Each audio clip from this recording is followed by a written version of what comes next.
So, Mr. Charismatic himself, Daniel Dubois, will be returning on the 5th of June to fight Bogdan Dinu. I think this is an acceptable fight, to be honest, because considering that uh, Daniel Dubois is obviously making his comeback after that Joe Joyce defeat. He had that quite severe eye injury.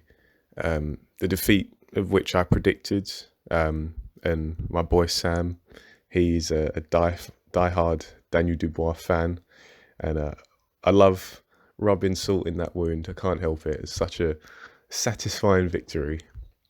But nevertheless, he makes his comeback, and as I say, I think this is going to be an acceptable fight. Seeing as Dubois is coming back from that injury, which I feel like we still don't know the true extent of. I've seen some headlines saying that, a specialist has said that Dubois would have ended his career if he carried on, which may be true. Eye injuries can be quite severe. I think most times they probably are, especially if you have any kind of fractured eye socket, which I think Dubois had. I'm not entirely sure. But yeah, combining that situation with the fact that Bogdan Dinu, he isn't the worst heavyweight in the world. Like, I'd actually rate him as being better than the likes of Tete and Fujimoto, who Daniel Dubois fought. He also fought Schneiders as well. Those three guys, I think Bogdan Dinu does a job on them, so I put him a level above. Dubois had those fights prior to the Joe Joyce fight. Like, the first time I saw Bogdan Dinu, and for those who don't know, Bogdan Dinu is a Romanian heavyweight, 6'5". He's 20-2, so 20 wins and 2 losses. Weighs high 230s, low 240s on average. Been as high as close to 250. That's the highest recorded weight I've seen, 248. Yeah, he's a decent fighter. He's lost to Jarrell Miller in 2018 and Kubrat Pulev in 2019. And the fight that sticks out to me the most is the Miller fight, because I was fairly impressed with what Dinu was doing in that fight. He was you could tell just by looking at him that he had an idea of what he was doing. This is someone who's had quite a decent experience in boxing. I think he was an amateur for a long time, and claims to have sparred the likes of Joshua multiple times. And so you are going to learn stuff. You're going to learn how to handle yourself in a boxing ring, and that's what we see from Dinu. Like, he did some good stuff against Miller, from what I remember. He had some decent instances where he had good glove control on Miller. Like, Miller would be probing with his left jab, and say Dinu would pull that jab down, and in a split second later land a straight right.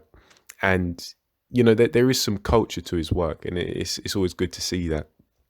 And with that being said, I feel like with his understanding of, say, glove control and able to actually land his punches, like he sets his punches up fair, like okay, like he sets them up well on occasions. Dubois still fights out of a very amateurish construct, and he always has done, and he probably always will be. I don't want to write him off, but it just seems as if that's what his body is used to. That's how he understands boxing, is fighting out of a construct that's very up and down. And, well, when I say up and down, I mean very straight up. There's no special effects, as Floyd Mayweather would say. He fights like a British amateur, your typical British amateur. That's how he fights, and he hasn't really changed much going over to the pros. And I feel like Dinu may be able to maybe catch Dubois here and there. And I think that's the important thing to consider, is what happens if he catches him on that eye, that injured eye from the Joe Joyce fight. And I think that's where the interest and the intrigue is going to come in for this fight. But that being said, I'm still picking Dubois to win. Probably inside 3.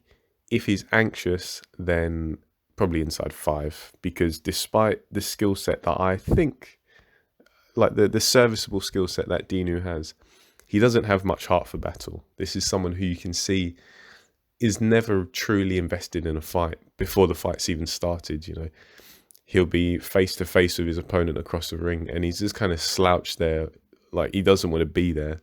Not as if he's scared, but he just looks like he just doesn't love boxing. He doesn't love winning. So yeah, serviceable skills, but I think his heart leaves quite a bit to be desired. So there are no other fights announced thus far for this card. Even if there are, I suppose that I'm guessing that this one will be the main event.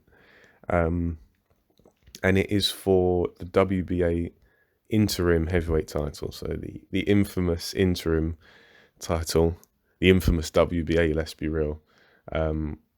Just belt after belt after belt, just always looking to hedge their bets and get as many sanctioning fees as possible. It's